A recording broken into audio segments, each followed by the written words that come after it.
Bamasana tabletop is a beginner's pose practiced to help bring balance in the body while the entire muscles in the body are equally stretched.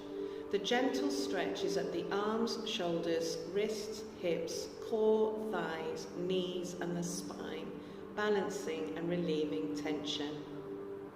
Bamasana is considered a warm-up yoga pose to prepare the body for more intense yoga poses and yoga flows.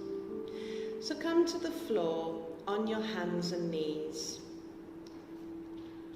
Bring the knees hip width apart with the feet directly behind the knees. Bring the palms directly under the shoulders with the fingers facing forward. Look down between the palms and allow the back to be flat. Press into the palms to drop the shoulders slightly away from the ears.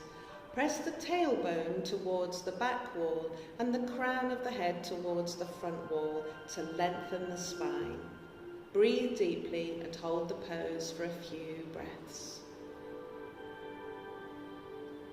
And then gently release, coming back to sitting.